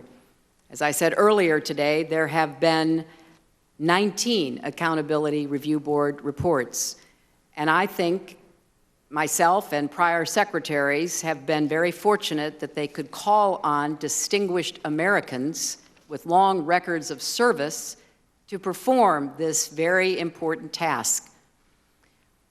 When I was thinking about who has the integrity, the independence, the experience to give us an unvarnished look at what happened, the first person I thought of was Ambassador Tom Pickering. He has, as you rightly say, served our nation for more than 4 decades. He holds the rank of career ambassador. That's the highest position in the Foreign Service. He served as Undersecretary of State for Political Affairs. He served as our U.S. Ambassador to Russia, India, Israel, El Salvador, Nigeria, and Jordan. And he also served as the U.S. Ambassador and Representative to the United Nations, where he led the U.S. effort under the first Bush administration to build a coalition in the UN Security Council during and after the first Gulf War. It's a man who had served in high posts and dangerous posts. He understood what was to be expected, and I counted on him in giving me the most comprehensive report possible. I also wanted to find somebody with military experience, because these questions that have been raised about, could we have gotten assets there? What actually happened with the diplomatic security agents? And Admiral Mike Mullen, who had just recently retired as the chairman of the Joint Chiefs, was again, I thought, the perfect choice to work with Ambassador Pickering.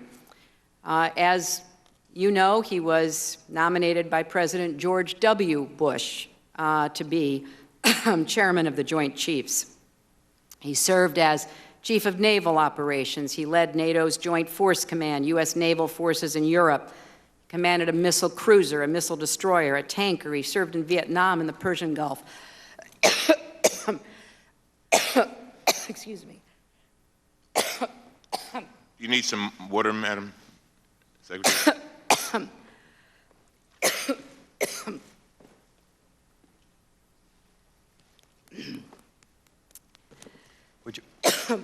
Would you like us to take a 60-second, 2-minute break? No. Just let me grab a lozenge.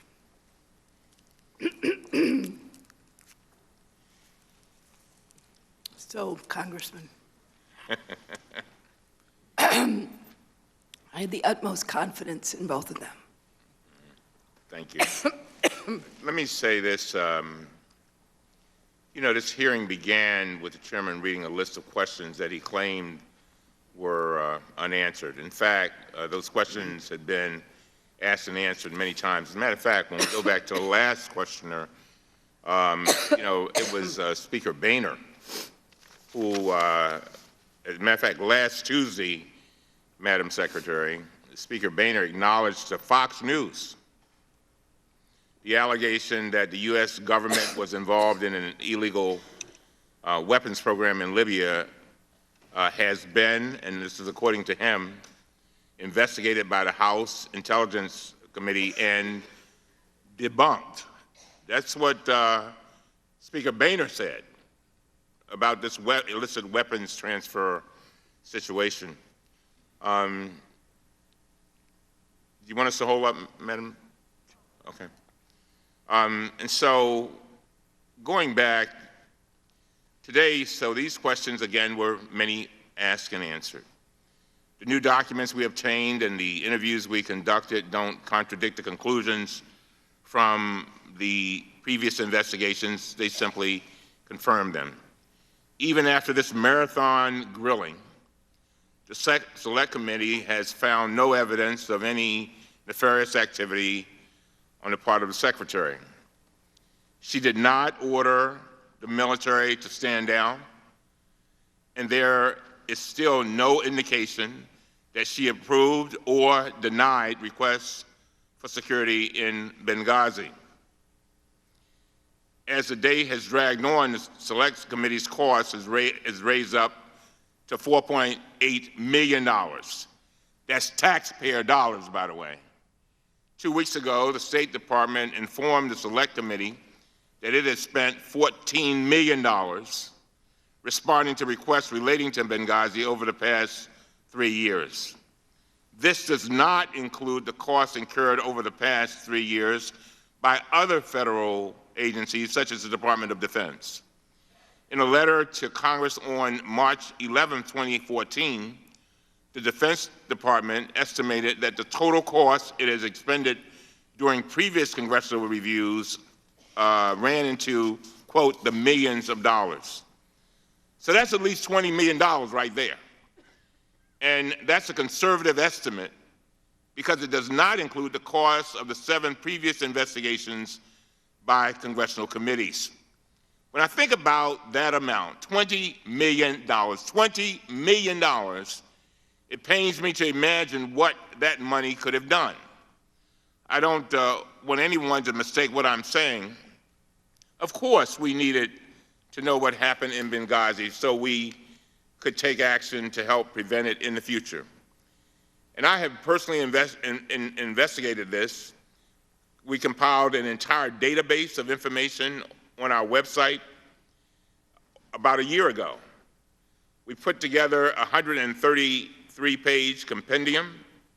We released a new report this week with the results of 54 interviews. And I want all of those transcripts to be made public to the American people after the appropriate redactions. They ought to be released. I want the American people to see every word, of course, with appropriate redactions, because I don't want anybody accusing me of saying otherwise. But finally, my point is this. Instead of spending this entire $20 million on these 8 investigations, we could have dedicated at least some part of those funds to actually increasing security for our diplomats overseas. Even if it were just a fraction of that amount, I can't help but wonder how many consulates could have been improved, how many embassies could have been better protected, and how many more of our patriotic American diplomats would be safer today. And so with that, Mr. Chairman, I yield back. Gentleman yields back. Madam Secretary, I couldn't help but think when he was using the $20 million figure, that's 2 more ISIS fighters that we could have paid for. I refuse to put a price tag on the lives of 4 Americans. Your figure of $20 million is wrong, Mr. Cummings, and that's not what the State Department told us. But I don't care what the figure is. There is no price tag when it comes to justice for 4 people who gave their lives for this country. Madam Secretary, with respect to the ARB, I want to ask you this. If you were investigating Benghazi or what happened in Benghazi, and there was an author of an email 3 months to the day from when our 4 fellow Americans were killed, the author of the email says anti-American demonstration, looking for Americans to attack, game changer, soft target, no continuity, the cost to continue to do business there may become challenging. Would you want to talk to the author of that email if you were investigating Benghazi?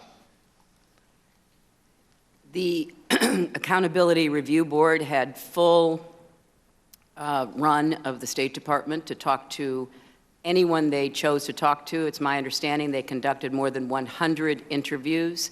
And they were well aware, as their report reflects, of the dangerous situation in Libya. I don't want to interrupt you. That actually was not my question. My question is, would you want to talk to that person?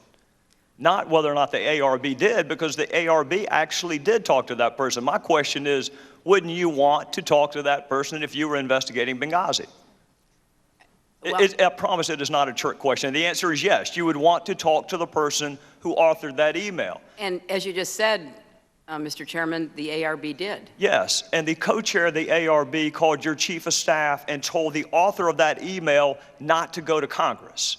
That's my point. My point is the ARB did some good things. That's why our first 2 hearings were on making sure the recommendations by the ARB were actually implemented.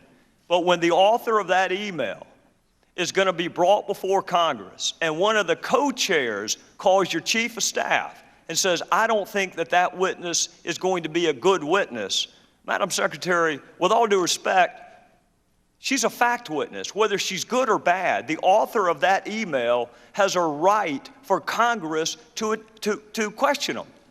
I mean, that's not even a close question. So somebody can be a good person, and I have no doubt that Mr. Mullen and Mr. Pickering both are. But this is also what I don't doubt. I don't doubt that that phone call was made to Ms. Mills saying, don't send Charlene Lamb before Congress. She's not going to make a good witness.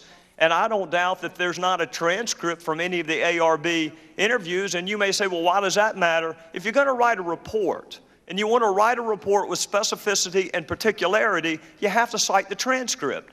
And I can't tell you a single question that was asked of a single ARB witness because there is no transcript. So my point is not that the ARB did a bad job or a good job. My point is from a standpoint of a serious investigation, it was an inadequate job. And I want to hopefully prove that to you. There used to be a stack up there when Mr. Smith was with us about all the previous investigations that Congress and the ARB had done. Did any of those previous congressional investigations or the ARB have access to your emails? Mr. Chairman, first of all, the witness you were referring to did appear before Congress. That was not my point. But your implication was that that witness was stopped from going to Congress. In fact, that did not happen, Mr. Chairman. No, she definitely came. Yes. No, that's not my implication. My implication is the co-chair of what you call an independent accountability review board was calling someone he was supposed to be investigating to say, please don't send that witness to Congress. They're not going to show up well. That's my point. My point is, how can you consider that to be? I mean, well, have you ever heard of a judge calling the DA or the defense attorney and say, don't call that witness? I really don't care what you all say about me. It doesn't bother me a bit. I do care a lot about what you're implying about Admiral Mullen, and I will not sit here and hear that. Well, Admiral Mullen served this country with great distinction. He served the State Department with great distinction in being the co-chair of the Accountability Review Board, and I think his work speaks for itself. Well, and I'm sorry that the important work that was done by that board is held in such low regard by some members of this committee, and I deeply regret it. Are you doubting that he placed the phone call? Is that the purpose? I know nothing about the phone call. Well, I do, because he testified before another congressional committee. He admits it was a mistake, Madam Secretary. I don't know why you can't. Well, he admits it was a mistake to call and say, don't send a fact witness before a congressional committee. Well, I think that doesn't mean he's a bad person. It just means that when you hold up the ARB as independent and your chief of staff picked most of the folks on it, Patrick Kennedy had a role in picking some of the folks on the ARB, despite the fact that some people think Patrick Kennedy may have also been involved in approving or not approving. If you need to read a note from your lawyer, you're welcome to, Madam Secretary. No, it's just hard to sit here listening to the comments you're making about someone that I consider to be a great American. If he said he made a mistake, that's even more proof of what a fine gentleman he is and what a great public servant he's been. It doesn't in any way, what you're saying, impugn his service for 40 years, and certainly not his service on the Accountability Review Board. I can't help it, Mr. Chairman, that you all don't like the findings of the Accountability Review Board. I can't help it that you don't like the findings of all the other congressional committees. We had 2 hearings where we did nothing but discuss the implementation of the ARB findings, Madam Secretary. So with all due respect, we've had more hearings about the ARB findings than we have with you. So don't tell me that we don't care about the ARB. We had 2 hearings. My point is this: the ARB nor the previous congressional investigations had access to your emails, did they?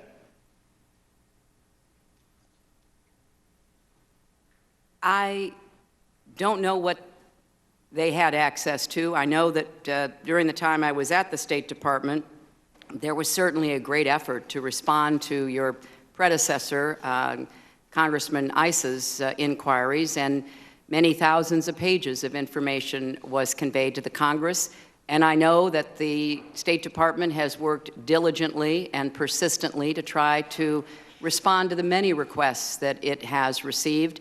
And I think that given the pressure and stress of business they've been under, they have performed as well as they could. So you will be getting, and in fact the entire world will be getting, all of my emails, because they're all going to be public, and you will be able to read them along with everybody else. Madam Secretary, that actually was not my question. My question was whether or not the previous congressional committees and ARB had access to your emails? That was my question. 90 to 95% of my work-related emails were in the state system. If they wanted to see them, they would certainly have been able to do so. You know what? That is maybe the 10th time you have cited that figure today. It is. And I have not heard anyone other than you ever cite that figure. Who told you that 90 to 95% of your emails were in the State Department system? Who told you that? We learned that from the State Department in their analysis of the emails that were already on the system. We were trying to help them close some gaps that they had. Can you provide me with a name? Because when I asked the State Department about 10 days ago, what's the source of that figure, they shrugged their shoulders. Well, you can look for the state.gov addresses, and they certainly pop up. Right, and the Inspector General report, Madam Secretary, the Inspector General report, which you can't argue by perfect analogy, but you can certainly extrapolate, the Inspector General report found that less than 1% of State Department emails, record emails, were captured. So they give a number of less than 1%, and you give a number of 90%. Well, I don't know what you're referring to. I can only speak about my emails, my work-related emails. Well, let's talk about your work-related emails. We asked for them last year, and the State Department gave us 8. If they had 90% of yours, why did we only get 8? Well, I don't know initially what you asked for, but I know that they tried to be responsive. 90 to 95% of them were on state.gov. I understand that the committee broadened the scope of their requests, and I think that in response, the State Department has been trying to provide what you have requested. In the meantime, they're going through the process of making all of my emails public. You think our first request, there were only 8 emails responsive to our first request? I can't speak to it. I believe your first request was for Benghazi, and I believe that the State Department did a diligent search. Then I believe you expanded it to Libya and weapons and maybe a few other terms, and I believe they conducted our jurisdiction hasn't grown, Madam Secretary. Our jurisdiction is the same thing it was. Let me ask you this. You say that you turned over everything. I don't get a chance to watch you a lot on television, but when I see you are interviewed, you make a point of saying, I turned over everything. All my work-related emails. How do you know that? I know that because there was an exhaustive search done under the supervision of my attorneys, and that is exactly the outcome. We turned over every work-related email. In fact, as somebody referred to earlier, we turned over too many. In the State Department and the National Archives said there were 1,246 out of the 30,000 plus that they've already determined did not need to be turned over. And you have a really good group of attorneys, which makes me wonder how they missed 15 of them. Well, if you're talking about Mr. Blumenthal, which I assume you are, he had some that I didn't have, and I had some that he didn't have, and I was under no obligation to make any of his emails available unless I decided they were work-related. And the ones that I decided that were work-related, I forwarded to the state.gov accounts of the people with whom I worked. Madam Secretary, is there any question that the 15 that James Cole turned over to us were work-related? There was no ambiguity about that. They were work-related. Well, they were from a personal friend, not any official government, not any government official, and they were, I determined on the basis of looking at them what I thought was work-related and what wasn't. And some I didn't even have time to read, Mr. Chairman. Are you telling me the 15, are you telling me that the 15, I will tell the gentle lady from California that I'm going to take a little bit extra time, just like everybody else has, and we can either do it this round, or we can do it next round. May I make a simple inquiry about how many more minutes the chairman plans? The fewer the interruptions, the quicker I can get done. I'll put it to you that way. Okay. How's that? I'm just the 15, mindful of the time. My question to you on the 15 is, did your lawyers find them and decide that they weren't work-related, or did they not find them? Well, I don't know why he had emails I didn't, and I don't know why apparently I had emails he didn't. And all I can tell you is that I turned over every work-related email in my possession. All right, I'm going to make 2 more observations, and then we're going to we're going to call it a night. The first observation that I would make is that when you speak to the public, you say, I turned over everything. That's, for the most part, a direct quote. When you talk to the public, you say, I turned over everything. When you talk to the court, you say, while I do not know what information may be responsive for purposes of this lawsuit, I have directed that all my emails on clintonemail.com in my custody that were or potentially were federal records be provided to the Department of State, and on information and belief that was done. Why the different explanation depending on who you're talking to? Well, one is a shorthand, Mr. Chairman. Well, why not just tell the court, I turned over everything? Well, you know how lawyers are. They use more words perhaps than they need. Trust me, I know that, and they charge you for every one of them. Yeah, I'm well aware of that, Mr. Chairman, and the clock is ticking. Well, one more, and I'll pay Mr. Kendall's fee for the last question. Oh, I don't think you want to do that, Mr. Chairman. I probably can't do it. You see my point, though? You're very definitive when you're talking to the American people that you turned over everything. That's right. But there are those kind of lawyerly fudge words when you're talking to court on information and belief. Well, and the reality is, even tonight, you cannot tell us that you turned over everything because you didn't think you missed the 15. Well, I didn't have them. I turned over everything I had. Everything I had has been turned over to the State Department. Which means the system you had somehow missed those 15. Well, last question on your system. Mr. Cummings said that your email arrangement was inappropriate. I think the president may have said it was a mistake. You have said that it was a mistake. My question to you, Madam Secretary, is was it a mistake for the 4 years that you had that email arrangement? Was it a mistake for the almost 2 years that you kept the public record to yourself, or has it manifest itself as a mistake in just the last 6 months? Well, since I believed that all of my work-related emails to .gov accounts were being captured and preserved, it wasn't until I was asked to help the State Department to fill in what they saw as some record-keeping gaps, not just with me, but with others. I did the best I could during those 4 years and thought that everything that I was emailing that was work-related was being preserved. If you can find a source for the 90 to 95%, I would be grateful for it, and we would probably have fewer questions. If there is a source that you can provide that 90 to 95% were on the State Department system, then I'll know that I need to ask the State Department what took them so long. Because I'm just telling you, Madam Secretary, I got 8 emails the first time I asked, and now I've got over 1,500. So there's some disconnect there. Well, Mr. Chairman, I think that is a fair question. And I'm not at the State Department any longer, but I do want to defend them. They are under the most extraordinary pressure to answer congressional inquiries. I saw a figure recently that FOIA requests have jumped something like 300%. They don't have the resources. They don't have the personnel. They take their responsibility of reading every single line, and as Ranking Member Cummings reminded us, having to redact personal information, personnel information, obviously they take it be responsive to you and to the many other requests that have come their way.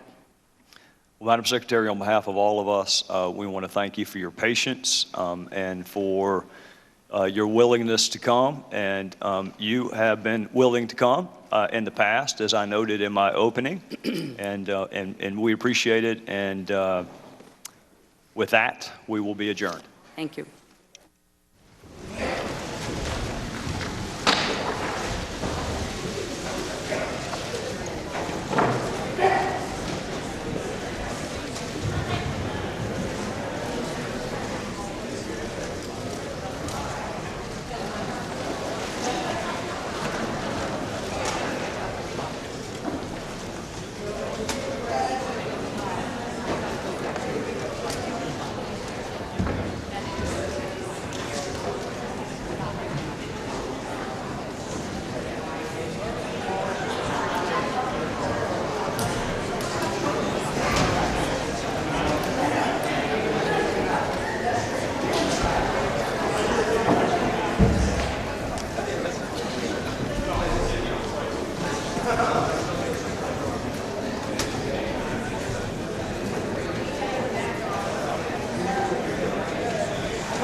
moving, keep moving, keep moving, keep moving, keep moving. Secretary Clinton. Secretary, how do you feel? I appreciate it. How do you feel the hearing went? Still awake? Oh, thank you so much. You kept everybody up to speed and it meant a lot.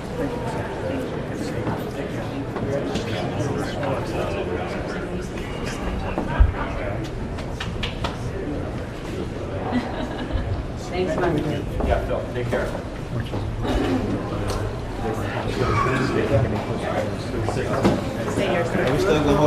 If you want to pass through to get off the stakeout for free, but otherwise you go back to where we had you before. Let's go upstairs to the other area. Right, I know that. Are you going to the press? I'm going to go right up here in the corner up here. Okay. Charlie, if you guys want it down, all the Republicans went into a meeting. All the Republicans went into a meeting. I can either get you Cummings or Congressman Schiff. Congressman Schiff?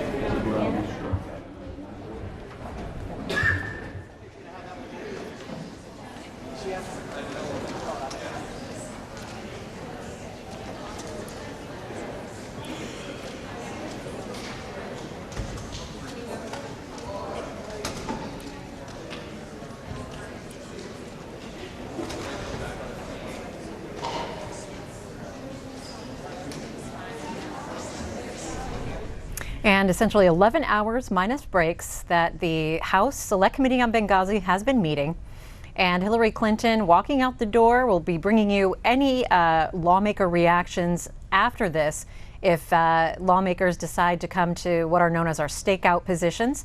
But until then, we're going to take your phone calls. We want to hear what you think about what you heard throughout the day today.